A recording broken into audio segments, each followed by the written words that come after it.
dan semua jemaah Saudi atau penjaga atau askari atau apapun siapapun di situ mengatakan ahlul jannah, ahli surga.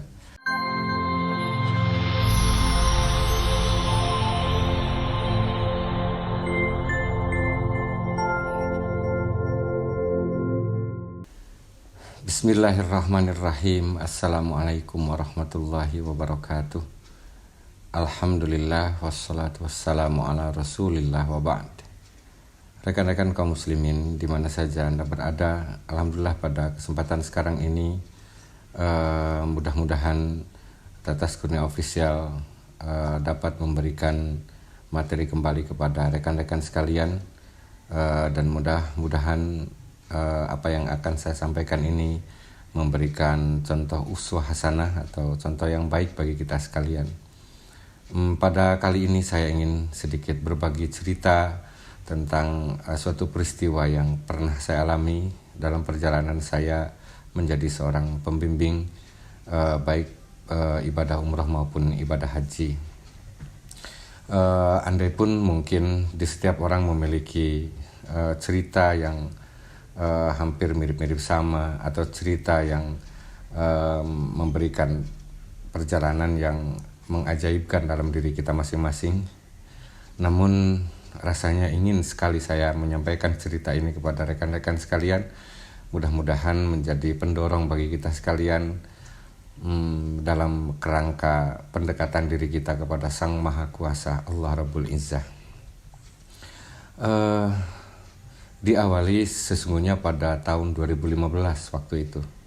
Ada seorang ibu yang sudah divonis punya penyakit jantung ya, dan ia pun dirawat. Selama dirawat itu ia memohon kepada anaknya ingin bertemu dengan saya, dan setelah saya jenguk ternyata dia sangat erat sekali memegang tangan saya dan menyampaikan ingin melaksanakan ibadah umroh katanya. Lalu saya mengangguk, insya Allah mari kita berangkat asal ibu sehat saja dulu. Dan ceritanya sehat dari rumah sakit ya, dan dijadwalkan kita akan berangkat. Pada awalnya berangkat itu rencana pada bulan Desember tahun 2014, di bulan akhir bulan Desember, dan kami sudah merencanakan perjalanan kami terbang itu dari Cengkareng langsung ke Madinah melalui pesawat Saudia waktu itu. Namun selang menjelang pemberangkatan, sekitar seminggu lagi menjelang pemberangkatan, ada pemberitahuan dari pihak penerbangan bahwa untuk sementara waktu di tanggal tersebut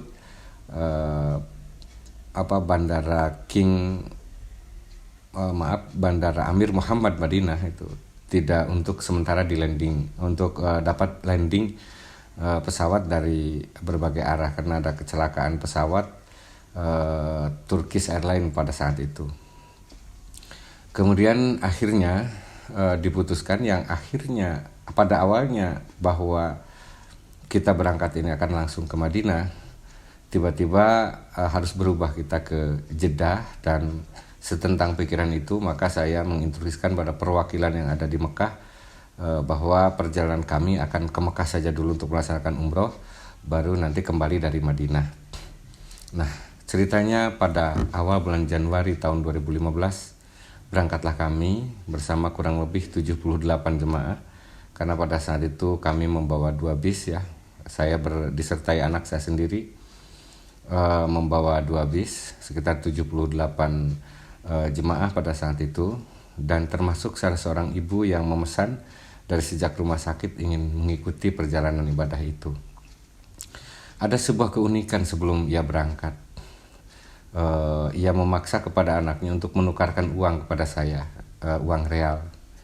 Dan saya masih mengingatnya bahwa anaknya ini bercerita bahwa ibunya ini memaksa untuk menukar uang katanya, sebesar 3 juta rupiah kepada rial untuk keperluan dirinya katanya.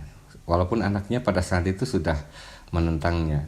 Mama katanya, Mama kan berangkatnya dengan saya, kenapa harus dititipkan ke Pak Haji katanya. Kemudian dia itu bersikeras, enggak katanya, yang 3 juta itu keperluan mama, dan tidak usah dipegang sama kamu, titipkan aja di Pak Haji, itu untuk keperluan mama katanya. Dan anaknya mengikuti keinginan ibunya, saking sangat sayangnya anaknya ini. Akhirnya beliau berdua datang ke meja saya untuk menitipkan uang penukaran real 3 juta itu, dan berpesan kepada saya, si ibunya itu, nitip Pak Haji katanya, jika saya memiliki keperluan maka sudah ada di Pak Haji katanya. Cukup aneh memang, karena saya jarang menemukan ada jemaah yang seperti itu. Dan kita berangkatlah ke sana, dan ternyata dari rencana awal kita ke Madinah dulu, karena program 12 hari waktu itu, ternyata kita harus mengalihkan secepat kilat ke Mekah. Jadi kita datang langsung ke Jeddah dan langsung ke Mekah. Pada saat itu kita berangkat pada pukul 4 sore ya dari Cengkareng, dan landing di Madinah kurang lebih di Jeddah King Abdul Aziz kurang lebih pukul 10 malam.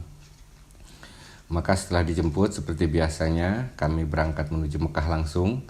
Dan setelah kami masuk di hotel dan mempersiapkan jemaah, tengah malam sekitar pukul 1 baru kami memulai pelaksanaan ibadah umroh di Masjidil Haram. Karena saya sudah mendeteksi ada beberapa jemaah yang sekiranya perlu bantuan, baik didorong ataupun karena jemaah itu sudah kelihatan tua, maka akhirnya saya membuat agak sedikit pelan membawa jemaah itu.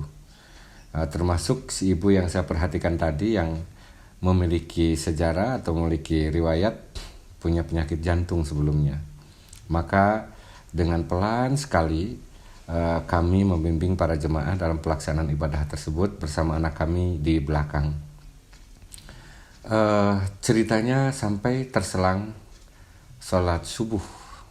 Ketika kami melaksanakan sa'i, masih tercegat sholat subuh, dan kami laksanakan sholat subuh itu di tempat sa'i. Dan usai sholat subuh, pada saat itu kami masih melaksanakan sa'i sisanya, dan berakhirlah gitu ya. Kemudian alhamdulillah seluruh jemaah sehat, termasuk si ibu yang diindikasikan memiliki riwayat jantung bersama anaknya, dipapa dengan jalan yang sedikit agak gontai.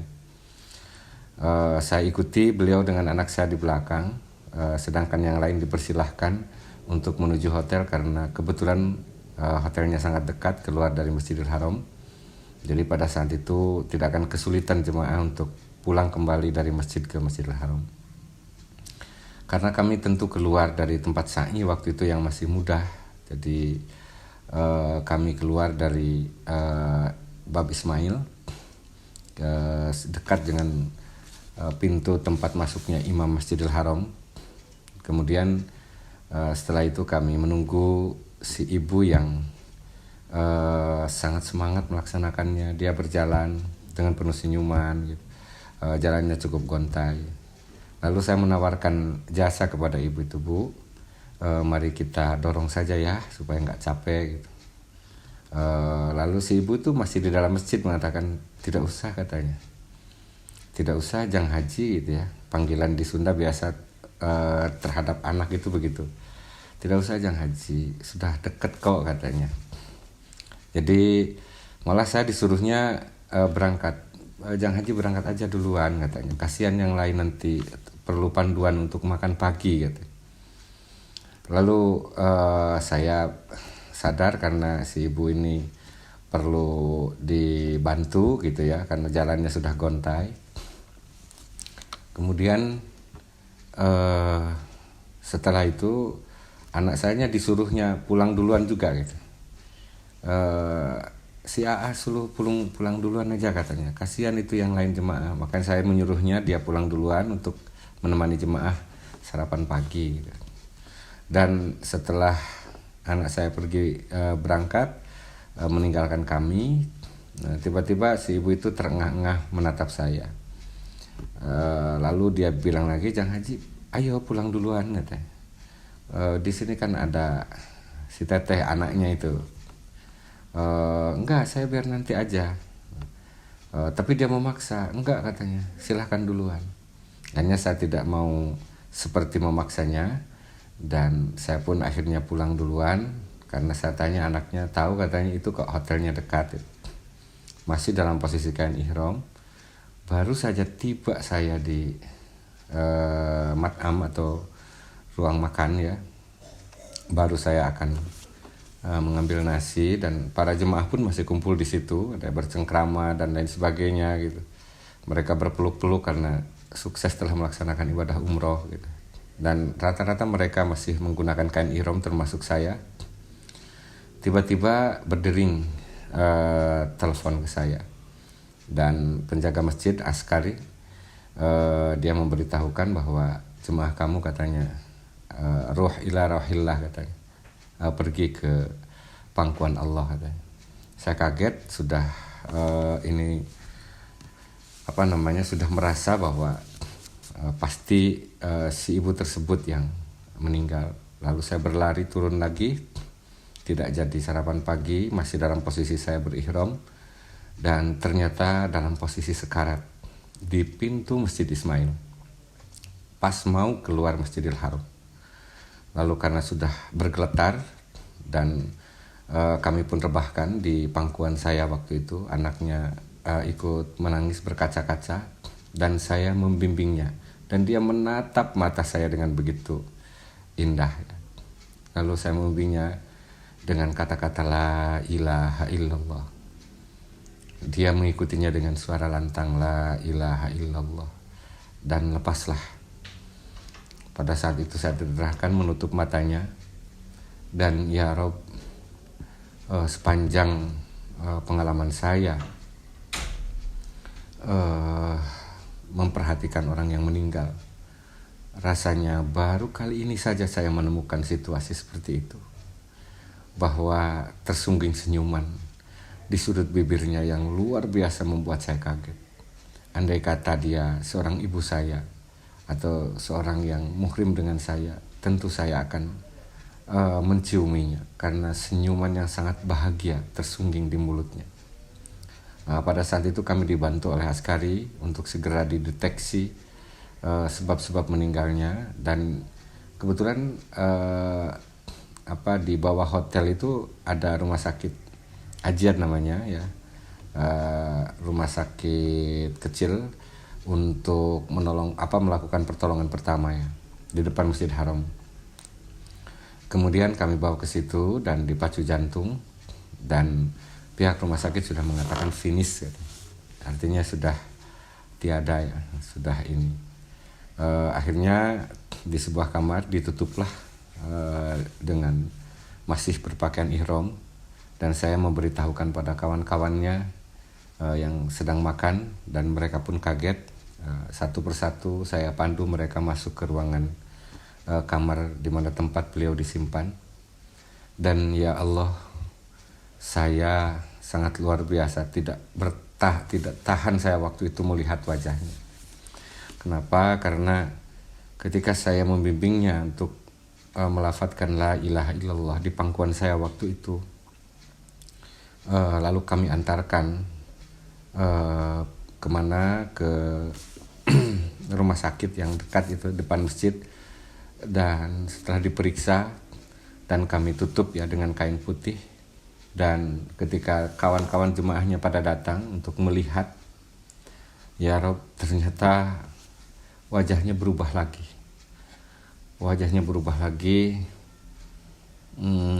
senyumannya semakin lebar.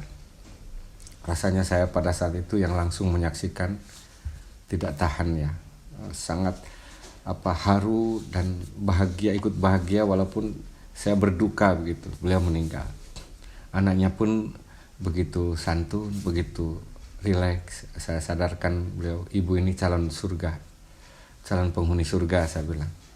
Dan semua jemaah Saudi atau penjaga atau askari atau siapapun di situ mengatakan, ahlul jannah, ahli surga. Lihat wajahnya begitu bersih, kemudian lihat senyumannya yang sangat luar biasa seperti bahagia dan ketika ia meninggal. Saya tak tertahankan. Uniknya waktu itu Bapak Ibu, kalau Bapak Ibu saudara kaum muslimin paham bagaimana proses laporan dan lain sebagainya, itu sesungguhnya biasanya tidak cukup 1 hari, 1, 2, 3 hari. Nah, uniknya pada saat itu kepala rumah sakit yang biasanya, karena itu hari Jumat, jadi pas hari Jumat, malam Jumatnya kepala rumah sakit Jihad itu tidak pulang ke rumahnya, malah tidur di rumah sakit. Jadi sehabis sholat subuh dari Masjidil Haram, dia yang bercerita dan menyaksikan ketika si ibu yang sudah wafat tadi dibawa ke rumah sakit, dia itu menyaksikan langsung, dan dia pun melihat wajahnya, dan dia langsung mengatakan, ya Rob, katanya, ini ahlul jannah, ahli surga, sudah dia meninggal di hari Jumat di dalam Masjidil Haram, hampir di pintu keluar Bab Ismail, di pangkuan saya sendiri yang mengatakan la ilaha illallah dengan senyuman. Lalu dia pun aneh, katanya, sudah, katanya, segera saya akan tanda tangani COD atau syahadatul maut ya, atau certificate of death atau surat kematiannya, untuk saya segera bawa ke konjen RI di Jeddah. Dan saya telepon terlebih dahulu ke konjen RI, dan beliau menyatakan ada keluarganya, ada anaknya. Wes sudah, bersama anaknya saja bawa ke sini. Dan ya Rob, baru kali ini saya dimudahkan begitu rupa. Saya keluar dari Jihad, di situ ada taksi. Saya tanya, Anda tahu ke konjen RI Jalan Anu? Dia mengangguk. Saya tahu, katanya. Boleh Anda antar saya, ada keperluan penting? Boleh, katanya. Berapa Anda yang minta harga bolak-balik jika Anda tidak lama saya di sana untuk menandatangankan ini ke konjen dan nanti balik lagi ke sini? Apa jawaban supirnya waktu itu? Ala kaifak, terserah Anda lah berapa. Saya kaget. Biasanya taksi-taksi di sana itu nggak bisa semudah itu juga ya. Bolak-balik Jeddah gitu ya, membawa kita pasti ini. Saya sudah persiapan paspor, anaknya juga dibawa, COD-nya dibawa, dan akhirnya kami berangkat dengan taksi itu, tidak menunggu lama. Berangkat ke Jeddah pagi hari sekitar jam 7, setengah 8-an lah. Coba bayangkan, setengah 8, jam 11 itu menjelang Jumat saya sudah ada lagi di Mekah. Sudah selesai surat menyurat semuanya. Saya berikan lagi ke rumah sakit, saya laporkan ke muassasah, kemudian COD-nya saya bawa, lampiran-lampirannya kami tembuskan, sudah ke konjen dan lain sebagainya. Kemudian pada saat yang bersamaan, ya setelah melaksanakan sholat zuhur gitu ya, pihak rumah sakit bertanya, katanya, mau kapan ini disolatkan? Saya bilang secepatnya. Kalau zuhur Jumat ini nggak bisa, katanya, paling asar. Itu luar biasa ya, meninggal pagi hari, asar dikuburkan tuh. Kalau di Saudi itu untuk warga negara asing itu luar biasa. Biasanya menunggu lama prosesnya. Ini yang sangat luar biasa. Di situ ada majma' atau lembaga-lembaga pengurusan mayit ya. Ada Majma' al-Khair gitu ya. Ada Majma' ar-Rajhi dan sebagainya. Karena saya pernah di Majma' al-Khair, pernah memandikan, itu ada magsalah, tempat memandikan mayat.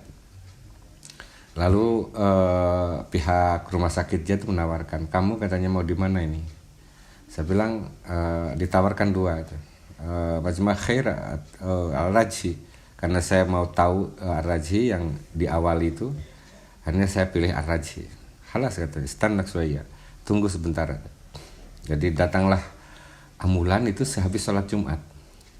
Datanglah ambulan, saya tidak ditemani yang lain karena anak saya disuruh mengawal jemaah yang lain gitu ya. Saya sendiri saja yang membawa. Kemudian dikeluarkan dari rumah sakit, saya masuk ke dalam ambulan dan saya duduk di belakang. Sampai supir yang kulit hitam itu bertanya, inta gudam katanya, kamu di depan saja. Saya bilang khalas ana wara, saya di belakang saja. Sampai dia bertanya, inta ma fi khauf katanya, kamu tidak takut ya di belakang bersama mayit maksudnya. Lalu saya jawab, hari ummi, ini ibu saya. Oke katanya, kamu di belakang saja. Akhirnya kami keluar dari rumah sakit, dibawa ke Masjid Ar-Rajhi ya. Di situ ada magsalah, ada tempat pemandian mayat. Karena ingin saya urus sendiri gitu. Supaya keburu nanti jam 3 atau menjelang asar dibawa lagi ke Masjidil Haram. Kemudian setelah itu Bapak Ibu sekalian, saya datang ke tempat Ar-Rajhi itu, ya Rob, luar biasa, sangat terhormat sekali di magsalah atau tempat pemandian itu. Jadi tidak seperti di kita ya, memang jauh berbeda. Saya sampai dengan kawan-kawan, dengan keluarga di sini, andai kata Allah menakdirkan suatu saat memberikan rezeki, rasanya ingin saya membuat lembaga seperti itu ya. Lembaga pemandian mayit atau peristirahatan mayit yang sangat luar biasa terhormatnya. Kita bawa ke sana. Jadi cara memandikan mayit sesuai syariat gitu ya. Ada televisi di luar, hadis-hadis mengenai tentang pemandian mayit, tentang pemulasaraan mayit, tentang menghormati mayit dan sebagainya. Di layar televisi yang sangat besar di luar, dan keluarganya yang mengantar itu bukan dibebankan, disediakan oleh pemerintah. Makanan gratis, minuman gratis, yang mewah-mewah di situ gratis semua. Hanya saya dipersilakan, tunggu katanya. Kamu di sini nanti dimandikan. Kebetulan ada khusus orang yang memandikannya. Perempuan oleh perempuan lagi, laki-laki oleh laki-laki lagi. Usai itu tidak menanti lama, selesailah dengan begitu wanginya mayit itu keluar. Dan saya diberi kesempatan untuk mengambil pakaian ke dalam, pakaian bekasnya, dengan untuk dipersilakan melihat wajah sebelum ditutup semuanya, sebelum dimasukkan keranda. Itu jam 3 sore. Katanya, Anda mau melihat lagi? Terakhir katanya wajah ibu Anda. Lalu saya memaksakan masuk ke dalam, dan saya lihat dibuka dulu wajahnya. Ya Allah, ya Rabb. Dalam pengalaman hidup saya tidak ada seperti ini. Dia tersenyumnya semakin lebar, sampai rasanya saya ingin merangkulnya. Jadi 3 wajah saya lihat dari ketika beliau meninggal di pangkuan saya, mengatakan la ilaha illallah. Ketika saya membuka, kawan-kawannya datang, semakin melebar. Dan ketika usai dimandikan dengan begitu harumnya dan dibuka wajahnya, ya Rob, dia seperti wajah ekspresi sangat gembira. Sampai saya berucap dengan bahasa daerah saya, terbisik ya, duh ce gitu. Cuma bahagia. Saya yang beratus-ratus kali pulang pergi ke sini juga belum tentu mendapatkan kesempatan seperti Uci. Artinya saya pun yang bolak-balik ke situ belum. Orang yang tinggal selamanya di situ pun belum tentu. Orang yang lama bekerja di situ pun belum tentu mendapatkan kesempatan seperti itu. Meninggal di Masjidil Haram pada hari Jumat, usai melaksanakan ibadah umroh, masih dalam kain ihram. Sangat luar biasa. Mungkin si ibu itu nggak tahu, tapi saya tahu. Kita tahu seperti apa yang disampaikan oleh Siti Aisyah ya, radhiyallahu an, dari Rasulullah sallallahu alaihi wasallam. Pernah beliau bersabda, man mata fi hadzal wajh, barang siapa yang meninggal dalam kondisi seperti ini, fi hajjin aw umratin katanya, baik dalam posisi sedang haji ataupun posisi dia sedang umroh, lam yu'rad lahu wa lam yuhasib, dia tidak dihisab ya, dia tidak dibatasi, malah waqila lahu, dan dikatakan baginya, udkhulil jannata, masuklah Anda ke surga. Wa innallaha la yubahi bit taifin. Karena Allah sangat membanggakan orang-orang yang taif, akan membanggakan di hadapan orang-orang yang tawaf. Jadi luar biasa saya yang tahu bagaimana Rasulullah bersabda tentang itu. Malah dari hadis Abu Hurairah dikatakan Rasulullah pernah bersabda, man kharaja hajan, barang siapa yang keluar dari rumahnya pergi untuk melaksanakan ibadah haji, famata, kemudian dia meninggal, kutiba lahu ajrul hajj ila yaumil qiyamah, maka akan ditetapkan baginya pahala ibadah hajinya itu sampai hari kiamat tak berhenti. Wa man kharaja mu'tamiran, siapa juga yang keluar dari rumahnya hendak melaksanakan ibadah umrah, famata, kemudian ia meninggal, kutiba lahu ajrul mu'tamir, ia pun ditulis dan ditetapkan pahala umrahnya ila yaumil qiyamah, sampai hari kiamat. Wa man kharaja ghazian, barang siapa keluar dari rumahnya berniat untuk berperang membela agama Allah, famata, kemudian ia meninggal, kutiba lahu ajrul ghazi ila yaumil qiyamah, maka ditetapkanlah pahala baginya sampai hari kiamat sebagai pahala orang yang berperang memegang agama Allah. Sangat luar biasa. Rekan-rekan kaum muslimin di mana saja berada, ini sebuah pengalaman yang sangat dalam perjalanan hidup saya, dalam perjalanan pekerjaan saya membimbing para jemaah ke tanah suci dalam kerangka ibadah haji ataupun ibadah umrah. Walaupun mungkin di antara kawan-kawan yang lain juga memiliki hal yang sama. Jadi kemuliaanlah bagi orang-orang yang mendapatkan kesempatan seperti ini.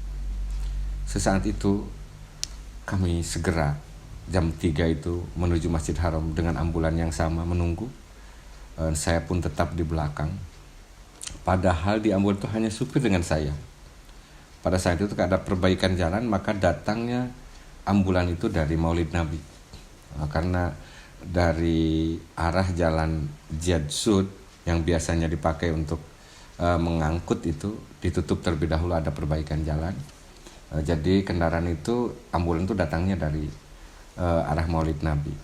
Maka setelah ambulan itu masuk ke pelataran di depan Jabal Kubais itu, pas menjelang kira 5 menit lagi dikumandangkan azan asar, apa yang terjadi? Mula-mula pikiran saya bingung waktu itu, siapa yang akan membawa keranda ini untuk memangkunya? Hanya saya dengan supir. Tapi ternyata begitu ambulan itu datang, pegawai masjid yang sedang bekerja pada saat itu diberhentikan karena 5 menit lagi dikumandangkan azan asar. Langsung begitu dibuka pintu ambulan, orang yang tinggi-tinggi Pakistani atau siapa saya tidak tahu mengambilnya keranda. Secara berebutan mereka memangkunya ke dalam masjid. Saya sampai kaget, saya sampai ketinggalan, sampai hilang sandal saya sebelah karena terlalu cepat orang itu membawanya ke dalam masjid. Sedangkan mereka tinggi-tinggi, sedangkan tangan saya masih menggantung, dan akhirnya sandal saya tertinggal satu. Tak peduli, pokoknya saya masuk, dan kepada panitia yang ada di Masjid Haram ya, untuk pengurusan itu saya laporan, ini Jinsiah Indonesia, saya katakan. Kamu siapa? Saya anaknya. Oke, kamu tunggu di sini, katanya, sebagai keluarganya. Dan pada saat itu imam masjidnya saya masih mengingat, yaitu Syekh Mahir Mu'aquli. Beliau salah satu imam masjid yang memiliki suara khas, berbeda dengan yang lain. Yang saya sedikit mengingatkan saja, yang suaranya kalau dia memimpin imam itu, imam salat itu begini: Alhamdulillahirabbil alamin Ar-Rahmanir-Rahim. Nah, itu Syekh Mahir Mu'aqili. Beliaulah yang memimpin salat asar pada saat itu, dan jenazah pun ini stand mic, standar mic gitu ya. Kemudian ini adalah keranda yang pertama, ibu tadi. Berurutan ada 7 keranda waktu itu, dan setiap keranda memakai nomor. Jadi ada 7 keranda. Saya ada di situ. Dari belakangnya begitu selesai melaksanakan ibadah sholat asar, imam masjid pun membelok ke belakang, dan ketika iqomah dilantunkan ya oleh qomat, iqomah dilantunkan oleh muadzin ya, seperti biasa, as-sholatu alal amwati yarhamukumullah gitu. Dan Imam Mahir Mu'al Kuli ya, ada di belakang stand mic tadi, si ibu ada di depannya yang paling pertama karena kami yang datang pertama waktu itu. Selesailah pelaksanaan sholat. Pertama saya hampir bingung, ini siapa yang akan memangku lagi keranda ke dalam ambulan itu. Ya Rob, ternyata baru assalamualaikum warahmatullahi ya. Usai melaksanakan sholat mayit itu, ternyata berebutlah orang mengambil keranda tersebut sampai saya nggak kebagian lagi. Saya tak karuan, sandal pun yang satu sebelah lagi itu di mana simpannya saya tidak ngerti juga, karena saya harus mengejar keranda itu, takut salah. Dan ternyata masuknya langsung, dan masuk ke dalam keranda itu yang tadinya saya cuma sendiri, ini penuh, ambulan itu penuh sampai di belakang keranda ada 6 orang. Saya mau masuk pun diusirnya. Ke sana katanya, kamu keluar kamu. Tutup katanya, sakar bab ya, tutup pintunya. Saya bilang, di ummi, ini ibu saya. Sampai saya ngotot, ini saya harus masuk, ini ibu saya. Khalas kata, sakar bab, tutup katanya pintunya. Akhirnya saya, inta gudam katanya, kamu di depan, saya dengan supir di depan. Akhirnya saya dengan supir di depan berdua, kami bawa ke tempat pemakaman umum di Saraya ya. Kita tahu di Saraya itu sekitar 24 kilo dari Mekah ya, termasuk di lingkungan Tanah Haram. Itu adalah tempat pemakaman umum selain di Ma'la, Al-Mu'alla ya. Ma'la itu untuk orang-orang Saudi khusus atau orang-orang khusus ya, karena sudah padat dan kecil areanya. Sekarang ini di Saudi sudah banyak ya, ada tempat penguburan yang banyak. Penguburan umum itu biasanya kalau orang-orang ajam, kalau jemaah haji atau umrah biasanya di Makbar Syuhada di Saraya. Jadi kuburan para syuhada di Saraya. Kami datang ke situ. Setelah ini keranda pun dipangku, masih berebut mereka karena saya takut keduluan. Saya langsung masuk ke dalam lubang duluan, ingin yang pertama mengangkat kepalanya. Tapi apa yang terjadi? 2 orang seperti Pakistan ini, besar tinggi ya, langsung dia menarik tangan saya seperti kepada anak kecil dari dalam itu. Langsung saya ditariknya ke atas. Kamu katanya ke atas saja, nanti kamulah terakhir berdoa katanya. Biar kami. Dia hanya berdua di bawah. Setelah usai ceritanya penguburan, dan saya pun berdoa ya, sambil memejamkan mata saya, begitu ikhlasnya. Semua yang tadi ikut menguburkan, yang ikut ke ambulan itu juga hadir. Begitu saya memejamkan mata, udah selesai, dan saya duduk gitu sambil berdoa ya, akhir perpisahan saya dengan ibu tersebut. Ternyata entah karena saya kelamaan, entah apapun yang terjadi pada saat itu, pas saya lihat sekeliling tuh nggak ada satu orang pun. Pas saya lihat sekeliling itu, mereka sudah perginya kemana, termasuk ambulannya juga sudah pulang. Hanya seorang yang penunggu kuburan yang tadi ia membantu kami untuk memasukkan ke kuburan itu yang ada di situ. Lalu tanya kepada saya, kamu katanya mau terus di sini atau pulang? Saya jawab, saya pulang. Sudah, kamu naik taksi saja. Ambulan katanya sudah pulang tadi dengan orang-orang. Oh iya, saya katakan. Itulah pengalaman yang sangat luar biasa, sahabat kaum muslimin. Memang kematian dimanapun tidak menjadi sebab, tapi ciri-ciri kematian yang baik adalah di tempat yang baik, di hari yang baik ya. Di tempat yang suci, di hari yang suci, dan bersama orang-orang suci. Maka oleh karena itu bermimpilah kita untuk bisa kembali di hadapan Allah dengan cara-cara baik seperti itu. Tiadalah kematian yang menyakitkan itu diterima oleh seorang ibu dengan senyuman yang membahagiakan, manakala dia dijanjikan oleh Allah sebagai calon ahli surga insya Allah. Dan memang pernah Rasulullah bersabda dalam sebuah hadis dari Ibnu Umar, Rasulullah pernah bersabda, man istata'a ayyamuta bil Madinah falyamut biha. Barang siapa yang menghendaki menginginkan untuk meninggal di Madinah, maka meninggallah katanya. Fa inni ashfa'u liman yamutu biha, karena aku akan memberikan syafaat bagi orang yang meninggal di sana. Coba di Madinah saja sudah diundang oleh Nabi untuk diberi syafaat, apalagi di Mekah.